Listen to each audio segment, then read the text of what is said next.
Good afternoon. This is Mark Richardson with Vibrant Technology, and I thank you all for joining us again for another MEscope ODS videos webinar. Today's title is Foundation Cracks and Relative Motion. And again, I'm joined by Dan Ambrey from Full Spectrum Diagnostics. A couple of housekeeping items before we get going. As always, we are recording this webinar, so if you missed something or you want to go back and review something, we will get this posted out to our YouTube channel probably early part of next week. You should get an email if you registered for this webinar, letting you know about that. In addition, if you have questions, we will reserve the questions until the end of the webinar. Feel free to type your questions into the dialog box there in the GoToWebinar panel on the right side of your screen. And we will get those questions answered at the tail end of the webinar today. With that, let me hand things over to Dan. We will get going here. Again, appreciate you joining us. And Dan, take it away. All right. Well, thank you very much for attending the webinar. We really appreciate you guys coming in and hanging with us for about an hour or so. We have something unique today. The MEscope ODS videos is obviously the target for this, but I've been playing around with different things, and I had a cracked foundation a little while back, and I thought I'd take a video of it.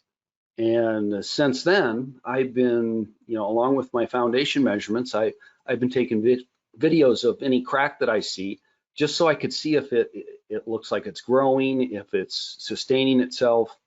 I've been back to some plants a couple of times where I originally took one of the videos of a crack and I marked it so I could see how far and see how it's extending, if it is. But crack growth is really interesting phenomena. So basically what we're looking at is some case histories and identifying cracks, loose bolted connections, fractured welds, crack growth, fractured foundations, and softwood. And we are going to have lots of foundation measurements. So what does that mean to you guys? Foundation measurements are really boring because the amplitude levels are so low, and a lot of times they mean nothing, but they do take a lot of time. So you get the double whammy there. What my rule of thumb is, I do a lot of operating deflection shape analysis, the traditional type where I take the accelerometer and I put it all over the foundation and what have you.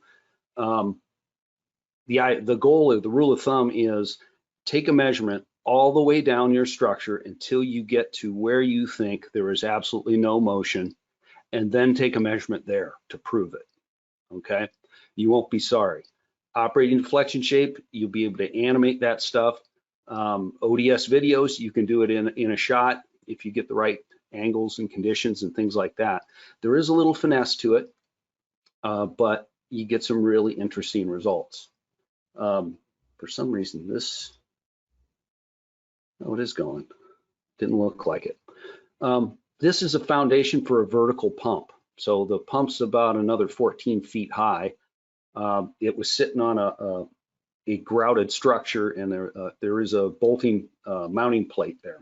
So my three surfaces are the bolt circle up here, this flange, next to the flange where these bolts go through and bolt to a metal plate, and then this structure, this kind of cream colored material, is a grouted foundation, and in this case it had some magnetic grout, so I could put my accelerometer right on it.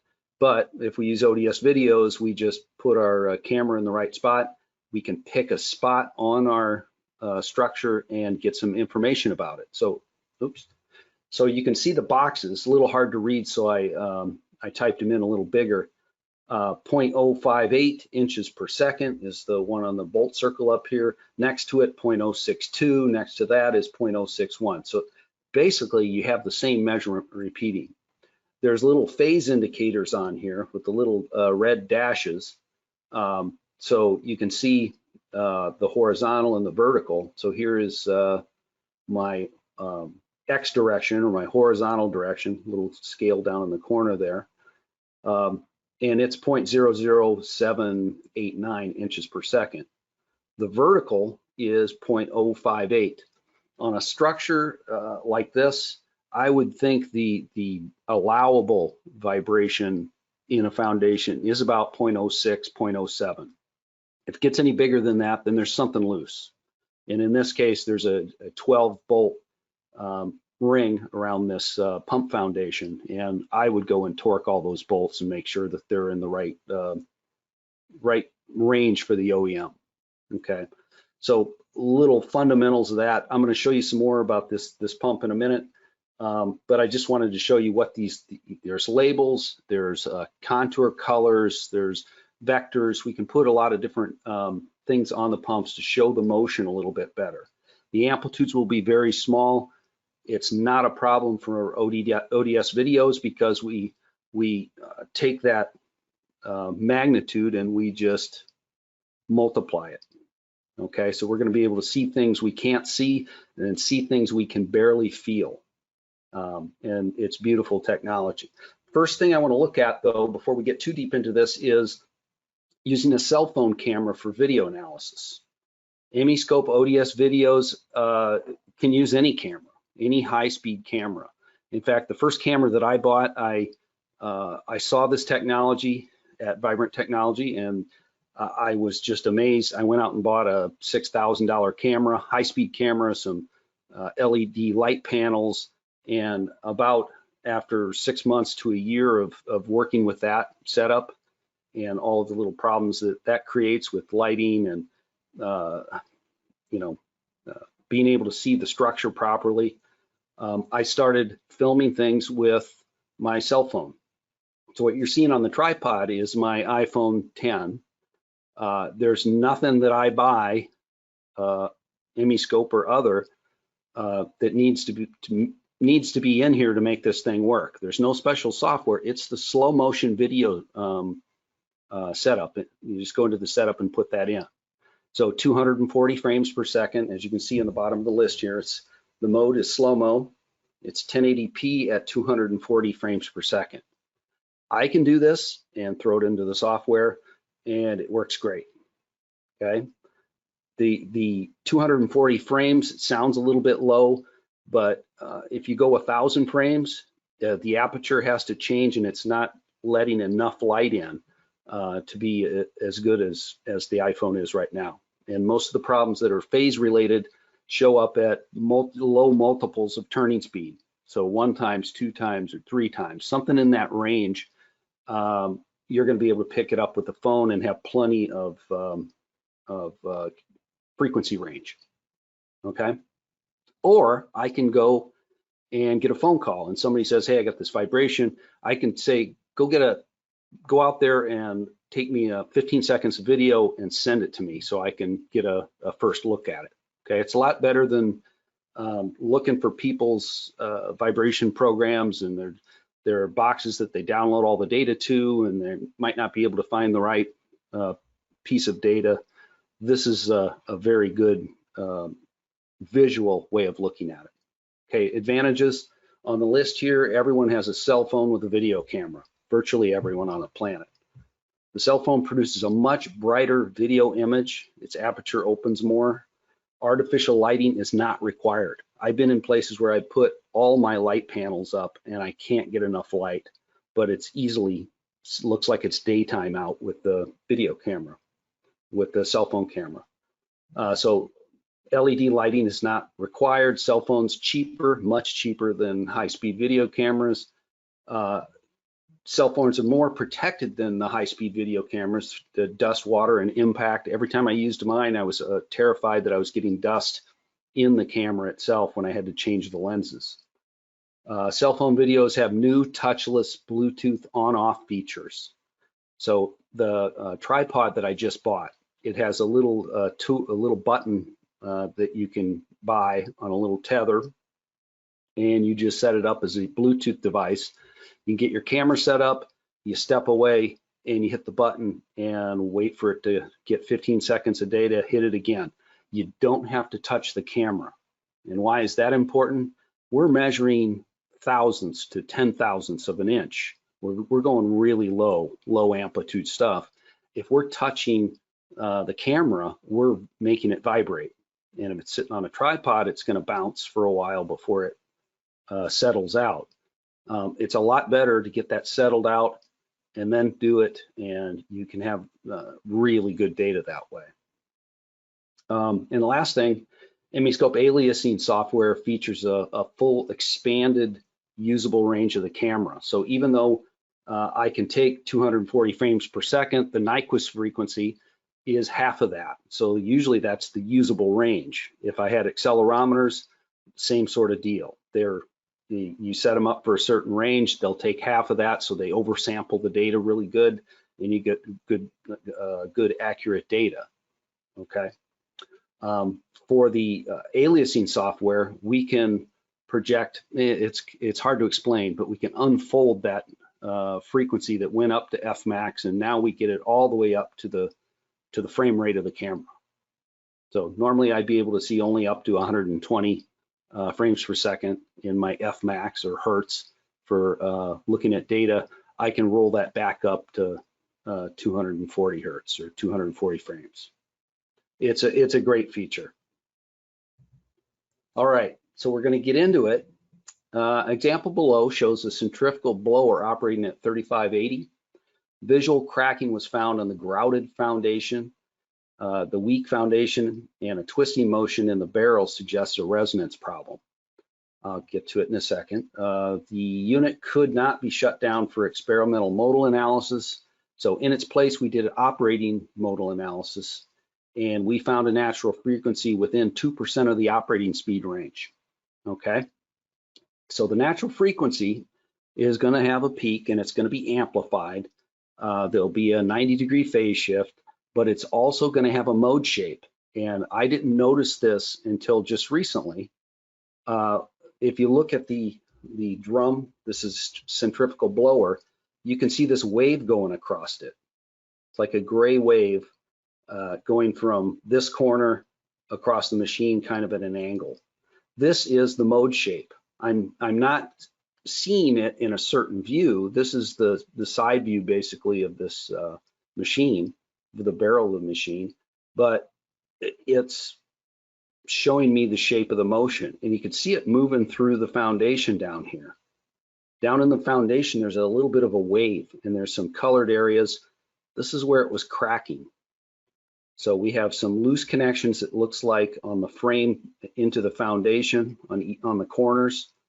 I have cracked foundations across the top, and I seem to be going into some sort of mode shape. And I verified that the natural frequency is there, and it's very close to operating speed range. So what I want to know next is I can see these cracks, and I'm wondering if they're opening up. So the one to the right, to the left is just my normal image. The one to the right is my color contour image, and I've set the grid as tight as possible to get the color to show up if it's really moving across this joint, and it appears that it is. It's moving with the wave of the structure, but it's also from one side of the crack to the other, it's opening and closing. Now, is that good or bad? It depends. If it's through all the way like this, you can see it from one edge to the other, it probably won't be any more damaging once it hits a structure like that, unless it starts breaking the other direction. So crack fatigue and crack growth is a whole science. Usually you don't get to see it. You calculate it first and see what the stresses are at the tip of the crack and what kind of material it is. This you can visually just take a look at and see if it appears to be opening and closing. There's something you can do with the MEscope software is to put some labels on, and I showed you some labels on that first slide. These are a time waveform label and a discrete Fourier transform label of the amplitude and the phase and the motion of that crack. And I have a nickel sitting there just to show you what the scale of this is. Why does the nickel have so much color around it? Because it's shining. So any reflection on that nickel shows up as vibration because it's a change in the acuity, what have you, of the pixels. So the tools in the MEscope ODS video software allows for analysis of cracks, the frequency-based phase analysis. The discrete Fourier transform suggests an overall motion of the blower unit. That was that wave walking through it as the whole machine moves into that mode shape. The time-based phase analysis indicated a slight phase shift across the crack boundary. So if you look at these little phase indicators, there was another, I don't know which plot this was that I got that number from, but the phase shift was, 45 to 90 degrees, somewhere in that range. Not really big, but it's probably saying that the crack's not going to grow much more, but it is moving. It is opening and closing. And you can get a tactile response of that as well by putting your thumb on that crack. And if you can feel a little pinch, it's moving. You have relative motion. This is just, these labels are just telling us where we are and what kind of motion that is. And again, acquisition with an iPhone 10 camera, slow mode, 240 frames per second, 15-second clip. Why 15 seconds? Because I can eliminate a lot of noise sources by letting it settle for a little bit, and that 15 seconds is very helpful to making a real steady picture. This is the same image that was on the first page of the presentation. You can see at the base, it's how it's moving down here. It's tipping slightly. Up at the top, it's moving almost an inch per second. You can see right there. I had another video, but it had a big orange square in the middle because there's a grate, you can see the shaft in there and the shaft coupling. And it's flickering a little bit because of light sources, and it turns out to look like vibration. So it kind of didn't work real well in a color contour plot. But this directional vibration is about 908 RPM, and it's about an inch per second. It was really moving. Now, what the problem was, they had a variable frequency drive on this, and the variable frequency drive allows them to operate at different speed ranges so that water, this is the pollution control plant, so there's a wastewater coming in and going out and pumping it here and there, and they needed to have that flexibility to be able to make their process streamlined. So what we did is we looked in the operating range from 40 to 60, and we were trying to figure out, still in work, how to move that natural frequency. But probably the easiest thing, sometimes the best thing to do is nothing. Sounds kind of strange, but if I just program the VFD range for this 46 hertz and say operate from 45 to 47, it'll skip over this 46 hertz every time. So it'll never go into that resonance. It'll zip through and won't be amplified nearly enough as much as just dwelling on it. No visible cracking in the foundation. We saw that on the cover page. Direct measurements at bolted interface suggest minimal vibration areas. Okay, so it was all the way down to the foundation, like I mentioned before, and we expect no motion here, so we're going to put our transducer there and take a measurement anyway, just to prove it. Okay, this is the same picture that came from the front. We have distortions in the bolted interface due to high level of magnification used here. So like what I'm saying is we're looking at something of very small amplitude level, and we're magnifying it like you wouldn't believe so that we can see the motion and see if there's any relative motion.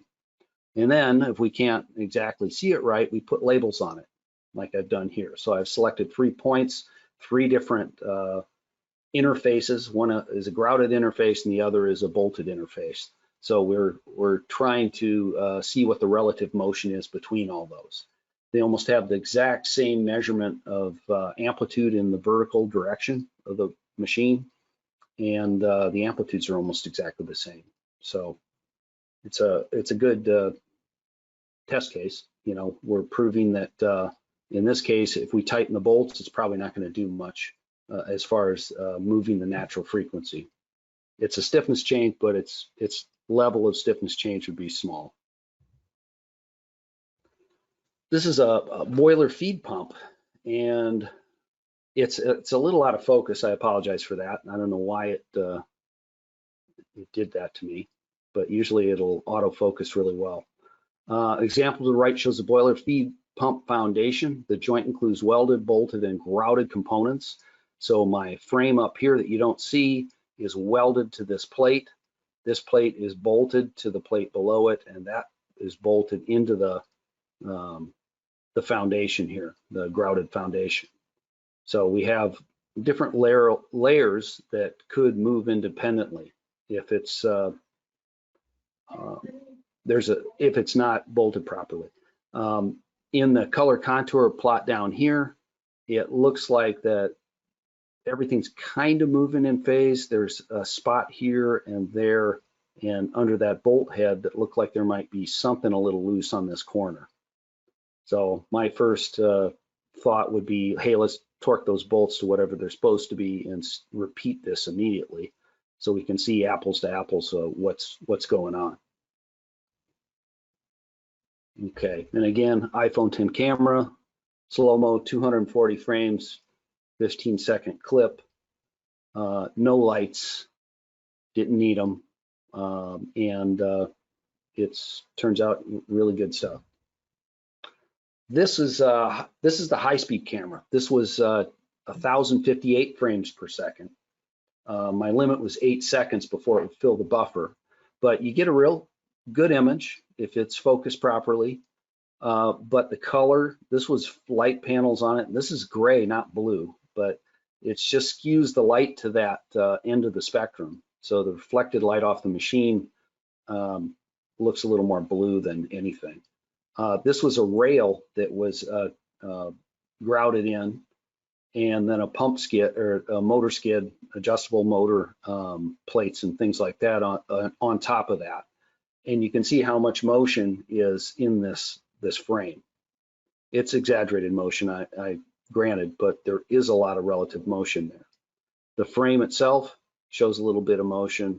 The electrical box hanging off the side of the motor is resonant, or something's making it move like that.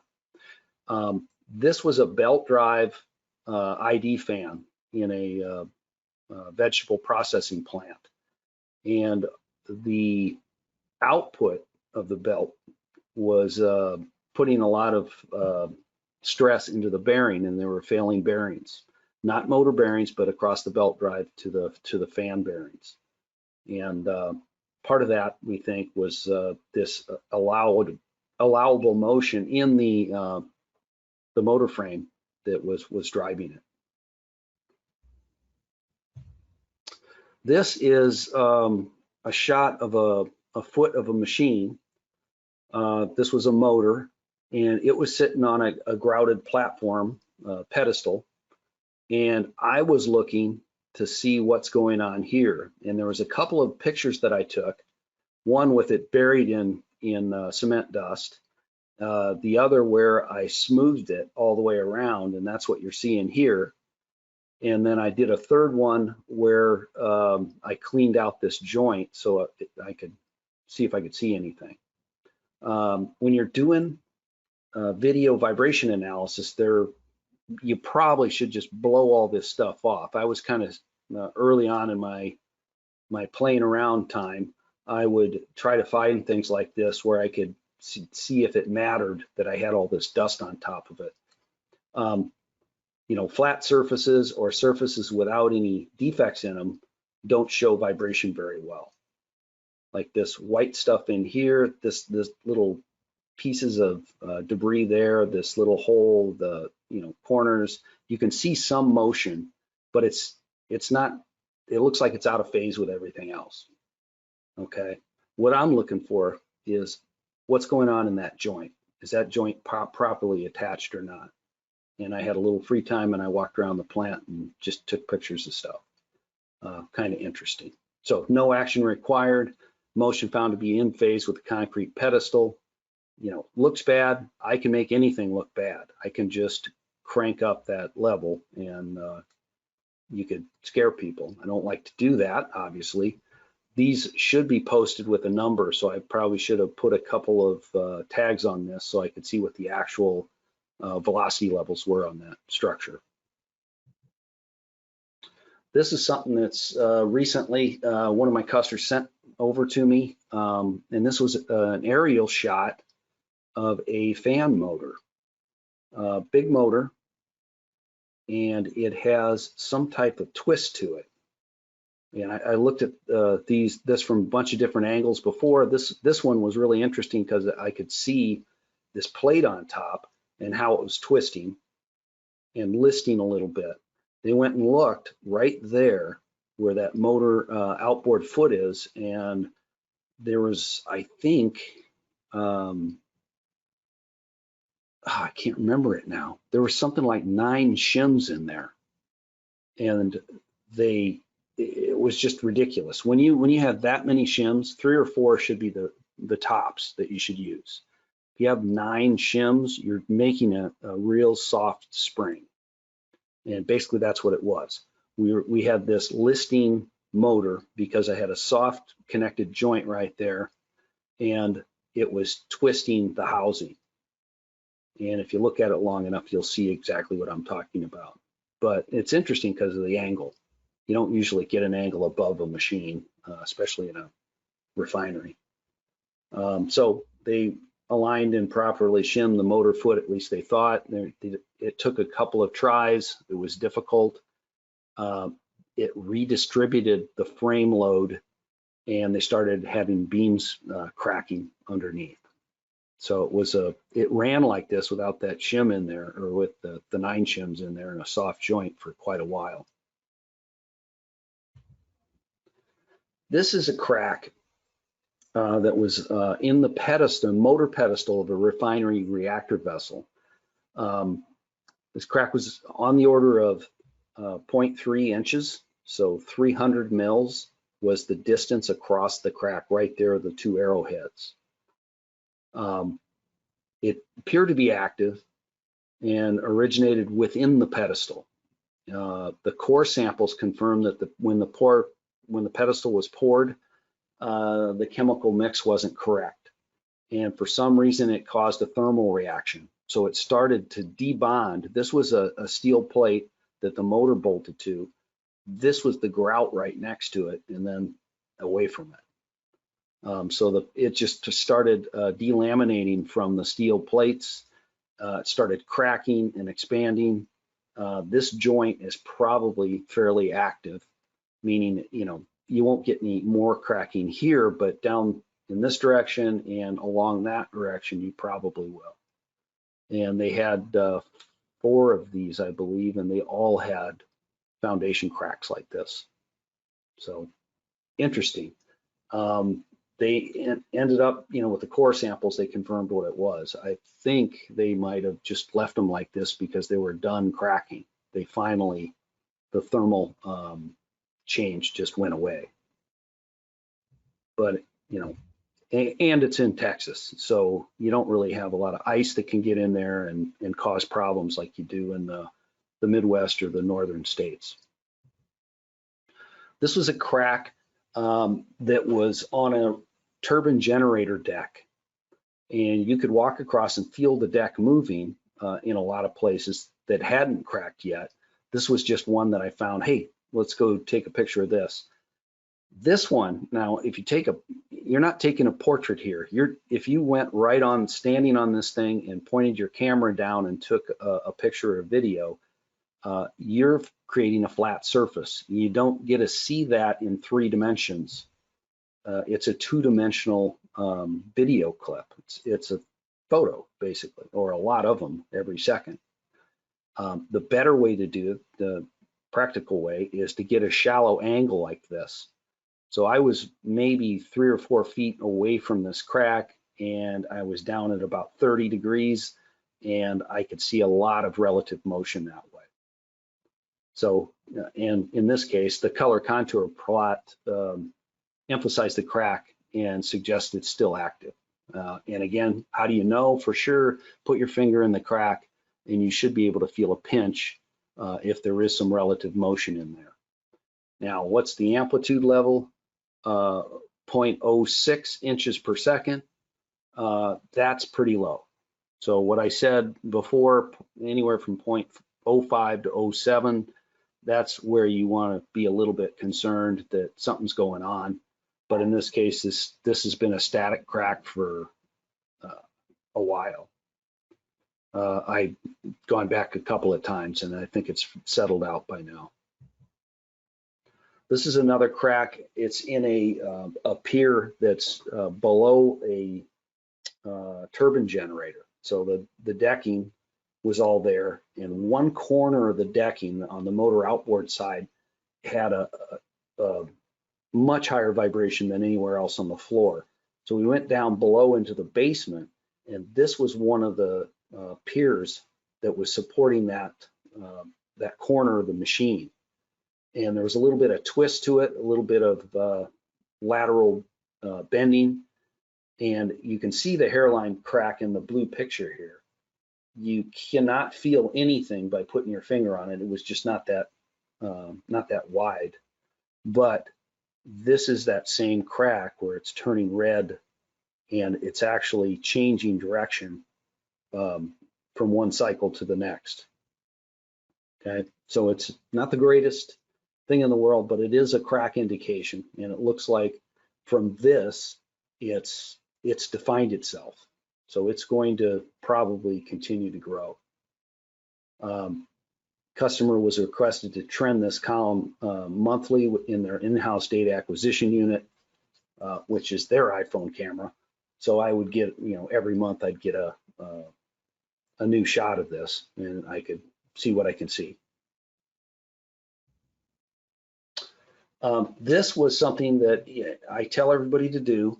This is a three-dimensional view of a motor mount.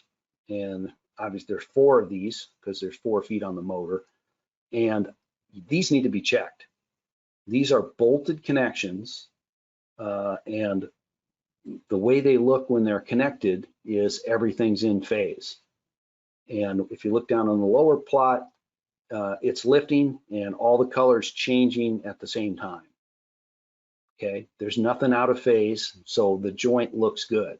We'd want to do this in the orthogonal views, X, Y, and Z. So I should have a shot from straight on this way and from straight on that way. No way to get a good vertical shot, but the 3D does show, hey, everything's moving together. So this joint looks good. Okay. Let's see. Gotcha. This, I think I forgot to hit them. This was an isolator, and this was on a generator, a gas generator, and there were 2 sets of isolators that were mounted in here and in the first place. A third set was mounted because they were failing parts, and they were trying to find the right spot for this isolator. And if they took some data in between and it didn't load, it would look something like this. So if I get that to start, there's a little bit of loading underneath, but it looks like the whole rubber joint was moving along with the foundation here, this beam that it was attached to. So they had to play with this and find the right spot where it would absorb some of the energy the way they wanted to, because they were failing parts. Not necessarily the rubber part, but there were some brackets and things like that that would start cracking. So there's the uses for this are many. Things that you can't possibly see, and they come to life, and it gives you different ideas. I've been doing this for maybe 2.5, 3 years now. Wow, that went fast. But I've seen all kinds of coupling motions and foundation motions and isolators and bearing housings, you name it. I mean, there's just interesting things all over the place. Now, if you're not interested in doing this, I think most of you are, that, hey, this would be a great tool to have in-house. I can do one for you. I can do a demo. If you're interested in this at all, I'll tell you how to set it up. You take a 15-minute clip, you send it to me, I animate it, and that's the best selling tool I can possibly think of. I'm not much of a sales guy, but I'm good at thinking up new applications. So if you are interested, I'm offering that, and you know, I'm not going to do your whole plant. I'll do one. Just find a bad problem and send it to me. And the only other thing I ask is that I could use it. So I can make a hall of fame of all the different things that people have sent me, and it's a good learning tool to use. So I think, yeah, I'm done, Mark. That's might be a world record for me, less than 40 minutes. Do you have any That was questions? a quickie, yeah. We got a couple here. Again, if you have questions, feel free to type those questions in. We got some time here, so we could answer any questions you might have about this webinar, or anything else. If you have some other MEscope questions, we can probably answer for you. First question from Robert, really it's a comment. He says, have you used a scale or a knife blade instead of a finger? Fewer band-aids. Well, the finger's the best thing for me. A knife blade, I'm not going to be able to tell what's going on. It's not going to bend the knife. You're talking really small measurements, and you're not talking your whole hand going in a crack and it, you know, pinching you. It's basically just the skin on your finger that you'll get a little relative motion. You'll be able to tell right away. But no knives for me. Can't do that.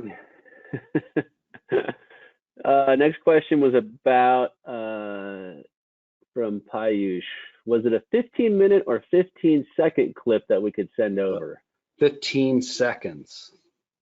15 seconds, yes.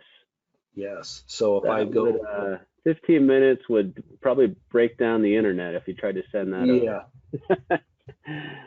over. Right here. So slow-mo, 1080p, 240 frames per second. And then especially if you have one of those Bluetooth things, you just click it and you watch this thing count up to 15 and you click it again and that's it. You send it to me. And I'll take a peek at it. And don't, you know, you might want to do this some more, you know, and maybe you don't want to buy it. You don't want to do this yourself, or you don't want to do it in-house. We have services will come do what you want us to, and we'll set up some type of price structure. But anyway, any other questions? Oh yeah, they're starting to flood in here. If we have a moving machine, can we use this video technique instead of generating the ODS from Excels? Can you say that again? If we have a moving machine, okay, you know, something that's, I don't know, maybe spinning, I'm not sure. Can we use the video technique instead of generating the ODS from Excels? Shiraz, maybe you want to expand ODS from Excel. I mean, certainly you can if you have yeah, you can do a rotating shaft, and it'll slow down that speed, and you can watch it turn in real time. Perhaps he's asking if the camera is on the machine itself and moving, if you could still generate an ODS with a video. Meaning, can you isolate the actual image? I'm guessing that might be what he's isolate the image. Well, you do. If he's in a car, for example, and he's trying to videotape something or video something versus using accelerometers, can you still do that? What you'd like to do is, if you're holding the camera, let's say that you're holding the camera, you're trying to take a video, and you want to be as stiff as you possibly can, or Okay, he's asking if there's like a slow moving machine like a farm tractor. Okay, yeah, so it's similar to what I was referencing. So could you if still you're use it? Take in a the video. tractor, or I assume, yeah. well, there's background elimination tools built into the software, and what you can do is take the background away. You basically say, hey, this portion of my video, eliminate it, but calculate the average vibration there, and the average vibration of the background. The background's moving with your hand that's making it bounce around.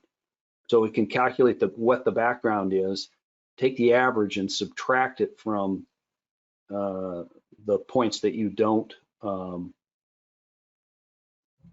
take data on, and then you can set the background to 0.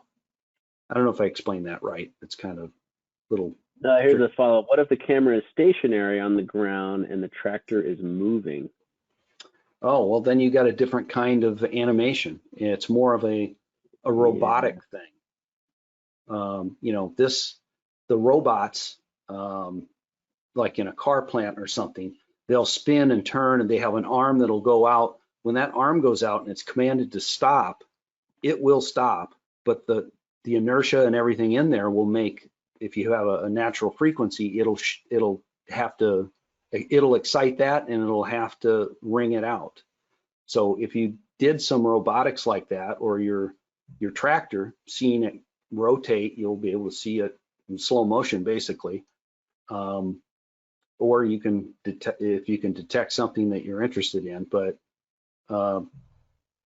you'd have to make a transient event, I think, in that case. So stopping the tractor, what happens? You know, the whole thing will shudder back and forth until it settles down, and that could take, you know, a fraction of a second that you wouldn't be able to see normally.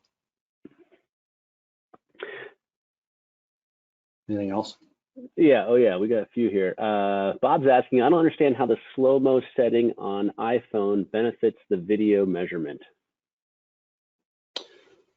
Well, the 240 frames is a lot less than a 1,000 frame camera. So the camera I have, 1,000 frames a second, it can't get enough light to do that frame rate and focus on all those, you know, that set of data. The 240 frames, that's all you need.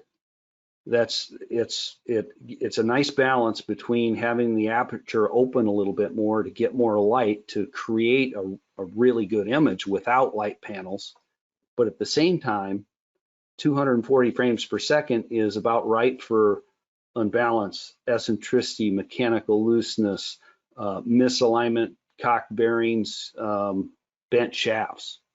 So about a dozen different things that have phase or have motion to them will show up.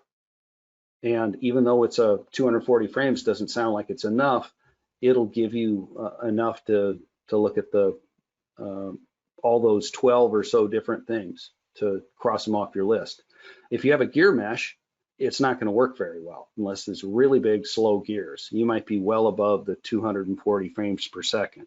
So, you know, picking your machines, but there's a lot of applications for it.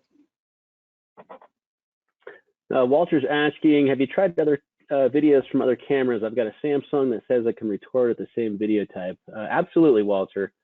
In fact, some of the Samsung cameras actually even have a higher FPS than the iPhone. Yeah, it was like 350 or something. We've tested a few of those that, yeah, they've gone up to like 900 and from a Samsung phone. So certainly you can use any camera. You're certainly not limited to do an iPhone. Well, and I've used it with raw data from an RDI camera. So there you go. I mean, it'll take any camera input. Yeah, there's definitely it's just the import. The best we found is this application with iPhones and Samsungs and what have you that have enough, and it makes a better image. Brett's asking, what about relative motion between the camera and object being measured? Well, that's again, the relative motion. You can remove it with the background elimination. Mm-hmm. So your machine's moving, like my vertical pump.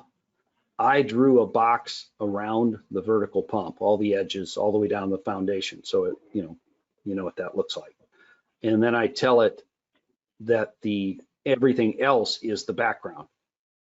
And it'll go in and it'll calculate the average background. It'll remove the average background value from all the selected points, and then it'll set the background to 0, if that makes sense. So you're telling it to remove that relative motion.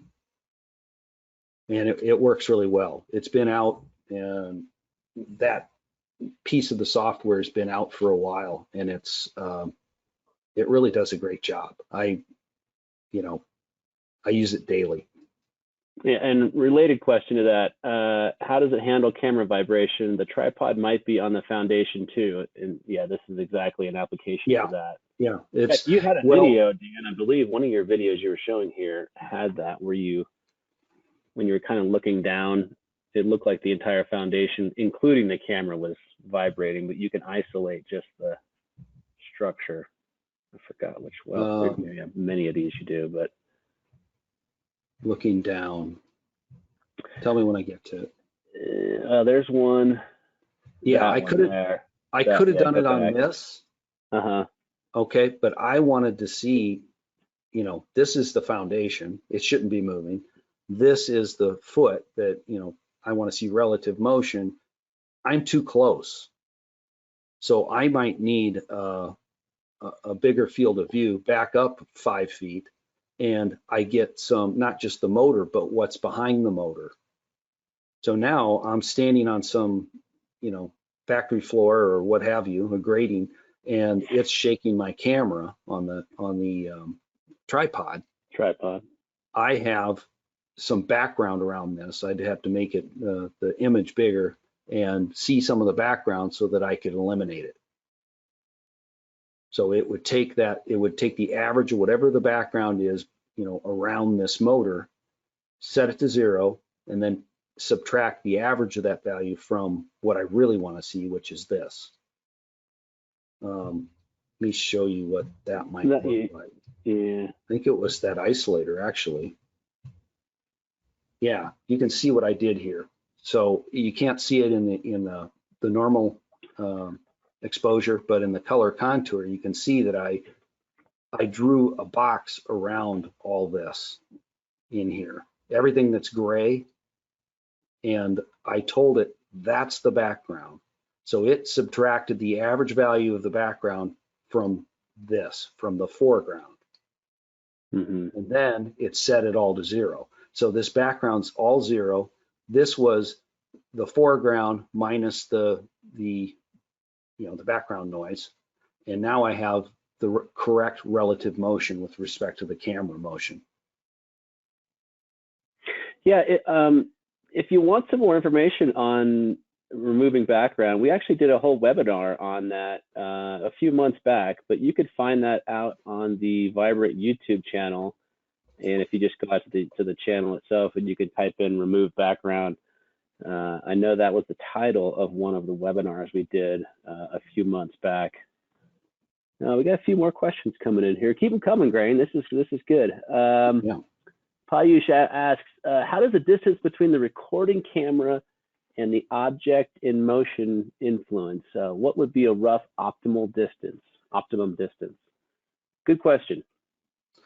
Well, it's different things. It's what if I'm doing a crack? I want to be as close as possible. Oh, and one thing I didn't say, this is super important. Do not, what do you call it? Don't pinch your screen so that you can show the, what am I trying to say, Mark? Zoom? Yeah, the zoom. If you use your fingers to pinch and use the zoom on your camera, it'll mess up that 240 frames per second. So don't use the zoom. So your zoom, anybody's zoom out there, if you're taking an image, you just get closer to it so that you still get that 240 frames. And when you go back into the software, you can crop it however you want. So I just did this video, and it was part of a much bigger video clip, but I only wanted to see that little box. So I zoomed, I cropped it in the software so that that, you know, size got really small. And so, it, you know, go ahead. Does the optimal, what would you say is an optimal distance, or does it really depend on, I guess it would depend on the size of the structure you're trying to get? Yeah, I mean, you could do any. You could do an when yeah. I do this, I don't just take one. I'll take, you know, this isolator view, and then I'll take an overall view, and I'll take an X and a Y view of the structure. I might take 15 video clips, just so, you know, and you will screw up half of those. There'll be something wrong with them when you get back to your desk. But if you know, if you think about each angle and what you're trying to see, I want to see this isolator flex. I want to see that crack. I want to see what the whole machine looks like. You know, how's the generator moving? You know, because this back here, I made that background noise. There's the generator section right there. And, you know, there'll be another image where the generator isn't the part of the background. So I eliminated it because I wanted to see the isolator. So I could get back here and do just the opposite. I could leave that in and remove all this and see what the generator's doing relative to the isolator. Another good question from Tony. If we added light to improve the image, could we look at a higher frequency near 340 hertz? 340, that must be a camera setting for a Samsung or something like that. You might need light, you might not need light. How do you use, Mark, do you use light panels when you had that tablet or whatever it was that went up to 900? No, it was just a phone. Just use the flash on the phone. Oh, so in fact, I don't even know if we needed a flash. Yeah, I don't even know if it was needed at that time. Yeah. Yeah, I'm not sure if the light. Every camera is a little bit different, but the reason the iPhones work so well is they're not light hogs. For some reason, they can open an aperture bigger than need be, and you can be in a fairly dark room, and it looks like every one of these images. I mean, that's really the power of modern day camera phones, or the cameras in them are so powerful. Yeah, and they're such good light process. The processor in there is so powerful. A couple more questions here. Let's see here. Let me jump down here.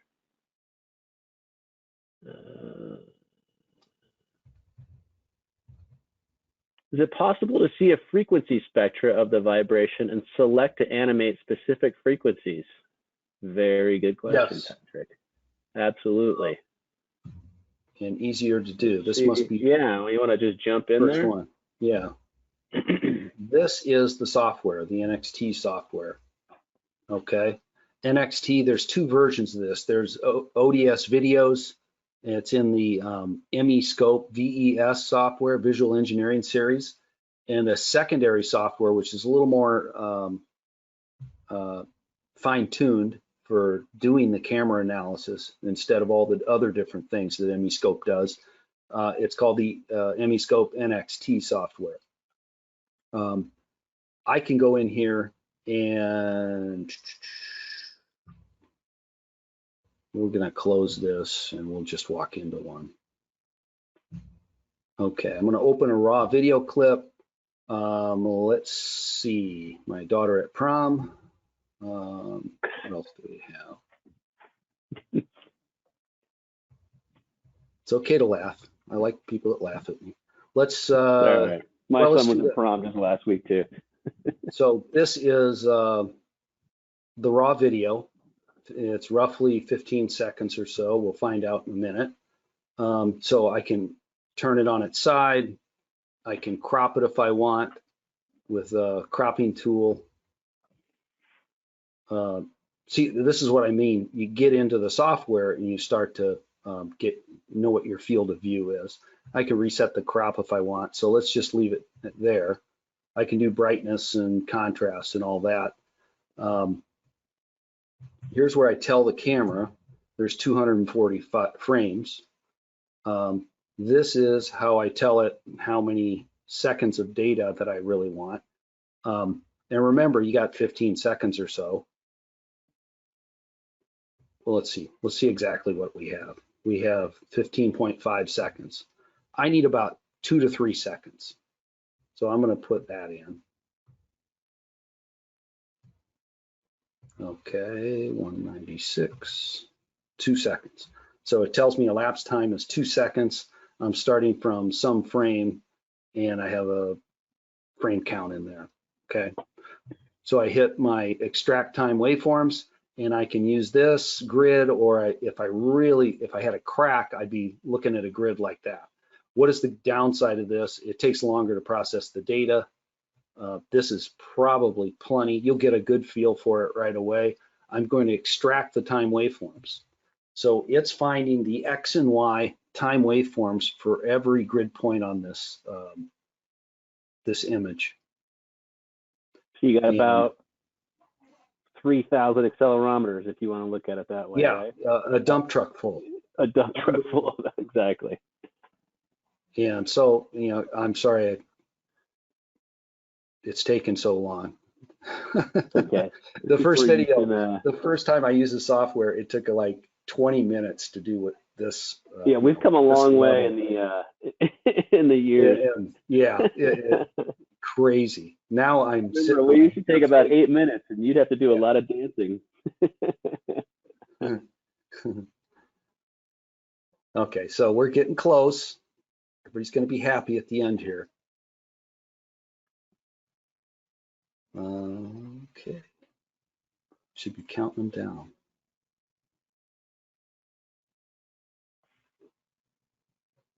All right, I have to put in a distance, a known distance. So from here to there, I believe it was 24 inches. Doesn't matter really for right now, but it gives you better results. Now there's something that comes up with a magnitude histogram, so I can eliminate some things like this. So this gets me to the more meaningful data. So these are high frequency sources of vibration. These are low frequency and so forth. You see how it captures the edge. That's what I need to make this animation. I can do it also in the background noise, or do it both ways. All this stuff in here where it's kind of blanked out, that's perpendicular data, and it won't do me any good. It won't show up in the camera because it's 90 degrees away from where the motion is. If I want to see this vibration, I take a shot from the opposite side, and now I can see how that's moving. So my vibration is going to be perpendicular to the camera here in the, you'll see it. So anyway, there's a way to do that with the magnitude histogram. I'd rather use the tools. There's a toolbar that lets you go in and pick problems. So I see, I wonder if this, oh, I got the toolbar from the video or from the webinar sitting on top of my thing. We can see it. You can see it? Yeah. Okay, so what you're seeing, and what you're seeing is time waveform in the plot above and the frequency spectrum below. And here's my 900 or so. Is that what it is? Yeah, right at 900. Now, I'm trying to hold the camera as still as possible. And actually, I put it on this piping. I leaned it on that so I could be as still as possible. But you can see what happens. The whole picture's moving because it has background noise on it. So the way to get rid of that is remove background motion, click on it. I want a closed outline, and I'll try to do this quick. And this is one of those things where you try to do it quick and never works out quite right. Hopefully I can get it. Shoot. All right, I'm going to invert this. So I've taken this out, this background portion out.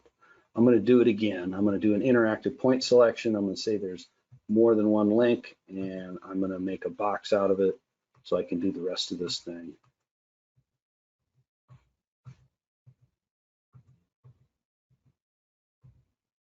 It doesn't have to be perfect. You'll see when you do a few of these that there are shortcuts that you'll remember.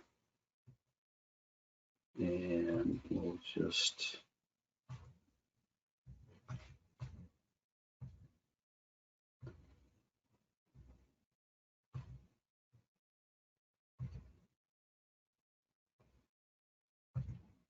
oops, come on, there we go. There you go. Okay, so I've taken all the background out. Okay, I'm going to close this. I'm going to accept that change that I made, and it'll take, I don't know, maybe 10 seconds or so. And now I see the motion. Beautiful. You know, the background's not moving. It's going through the time waveform. That's why it's a little choppy. But if I go in here, and it's actually a little bit of a twisting mode. So I can go in here and with the amplitude and decrease that a little bit and maybe pick up the speed.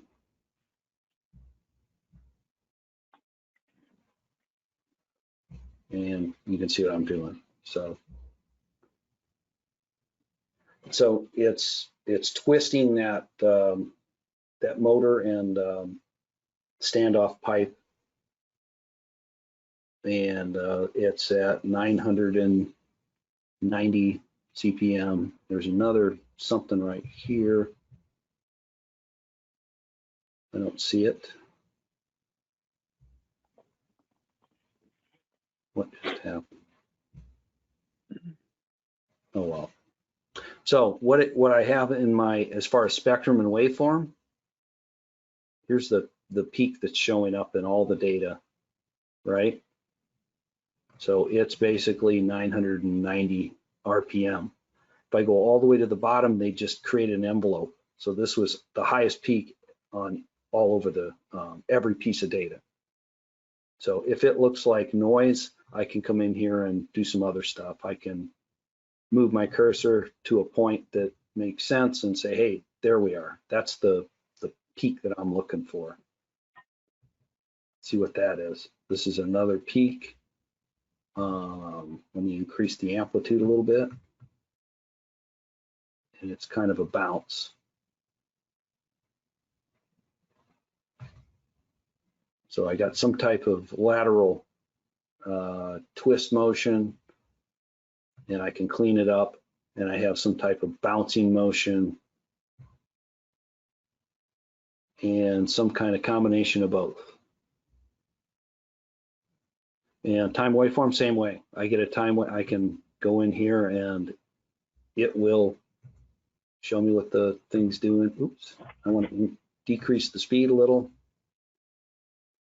And it's kind of blocky because it's not going through each little wiggle on here. It's jumping. So you get something that isn't quite as good. If you come over here and do this instead, you can, like I did before, I played with the amplitude a little bit so I can see it a little bit better. But the background removal is, it takes an average of all the background, removes it from what you want to see, and then sets the background to 0. And if you mess it up, you go in the menu and say switch result set. So it'll go back to what you did before you removed the background information, right? And you can do that a lot of different ways. You can put contour colors on it. And actually that looks really nice. You can change your edit colors. And I go with a red an orange and a yellow. Let's see how that looks. That's okay. I'll do contours, edit. I want to add a couple. I'll do green, and then I'm going to do white, just so it goes more into the background. So you get the idea. If I went back into and backed out and went to the histogram, I could grab that one that was just the edges, and that's basically what it's showing me what's going on, exactly like that. So it should be very similar to what this is. Some strange things. There's a reflective piece of, telling the motor manufacturer or what have you, it's reflective. And anything that changes color is motion. You're looking at pixel motion where you go through a range of color changes in the mode shape or in the time waveform that will give you an idea how the machine's moving. This is, I don't know, it's not real data because it's shiny, it's not moving like this, and you'll see that sometimes. You'll also get flicker from lighting at 2 times line frequency, but that's not much of a problem anymore. We can remove the flicker when we get rid of the background noise. Anything else, Mark? Oh yeah, we got a few more. I wanted to circle back. Tony had that question about the 340 hertz. Tony is saying that his vibration problem is at 340 hertz. He was asking earlier about it. If I increase the light, if I can get up to. Yeah, it won't work for the with the anti-aliasing tools. You can get up to 240. So like the Nyquist factor, when you go in, your F max is going to be 120 hertz because you sampled to twice that at 240. But with the anti-aliasing filters, you can unfold that frequency. So where you had it taken at 120, you unfold it and you can see out to 240. So that's the biggest span you have. So it's a nice feature, and when you see how it works, it's really good for higher speed machinery. But for that 340, you're not going to get it. You're going to have to do an ODS with traditional accelerometers, which is not bad. It's in the software. So when you buy this software, you get operating deflection shape. And in effect, a traditional, you'll get the ODS videos, but you'll also get the operating deflection shape tools to do that with accelerometers. You also have the capability to do modal testing. You can't do curve fitting because that's a higher level software, but you can animate the natural frequency modes of your structure. And it'll allow you to capture that data and work on it. For the price, it's unbelievable what you get. And it's at 1/3 to 1/2 of the other vendors out there that tout their software. Plus MEscopes, I am biased. I get sales commissions sometimes, but I don't have to sell it. I show it to people and they want it. So it's the easiest sell in the world for the best software in the world. Anything else? Got a couple more. Oh yeah, we got a few more here. I got on my soapbox for a minute there. You should have got me off. Yeah, you're doing good. Robert's asking, is there any drop off in frequency response as you get closer to F max 240 frames per second? No, because it's video. Video, it just takes in what it takes in. It's not a transducer. That's why, aliasing was a problem until, Mark Richardson decided to play with the aliasing and get rid of it, basically. So he unfolded the folding frequency. And a lot of you out there might not know what that means, but it extends your range quite a bit. I don't know if I answered the question or not, but. Tony's got a question here. Have you used it to look at free response of a structure? I saw that Sure. example. You mean, I assume like hitting it with a hammer and letting it ring, right? Must be, yeah. Yes, you can do that. Absolutely. You might be in some of the frames. There was an earlier question, I forgot to jump back to it. If you could use your Apple Watch to trigger the camera, you certainly could. I know that I've done that. I don't know if Dan, if you have an Apple Watch, but you absolutely That's could nice. use that though to, as a so you don't actually have to touch the camera. Right.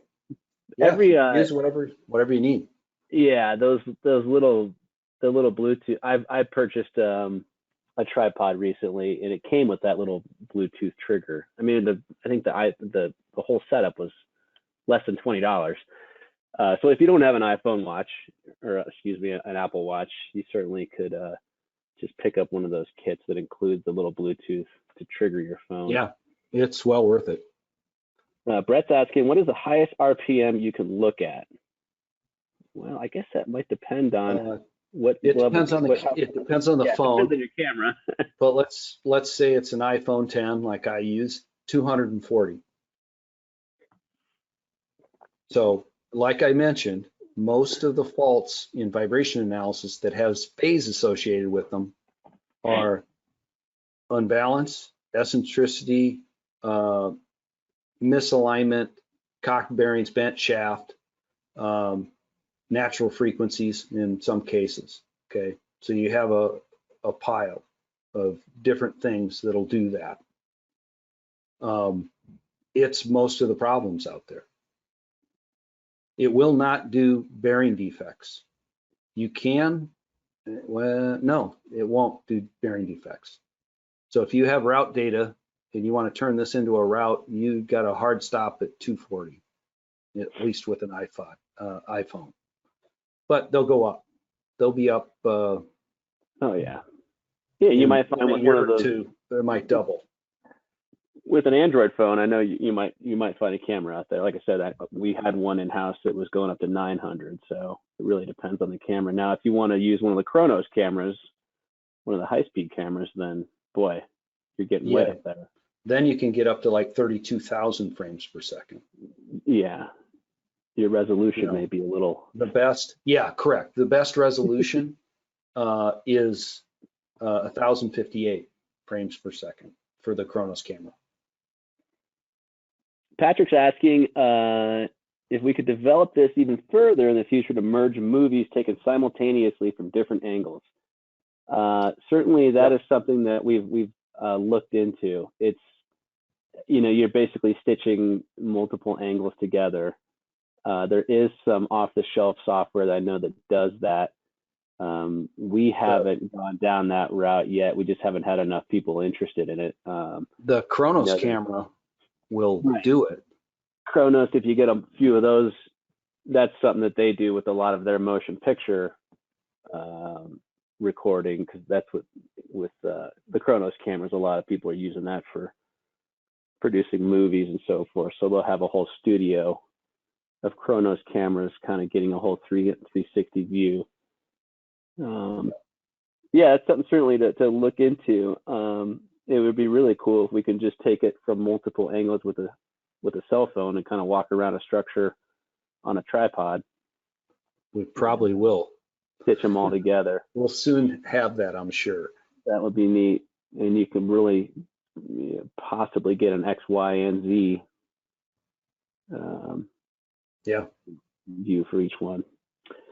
That's it for the questions. Appreciate everybody's questions. That's excellent. When we have that many questions, it really helps to, it makes us know that you're engaged in the webinar, and we're always happy to answer the questions. It certainly makes it more enjoyable on our end as well.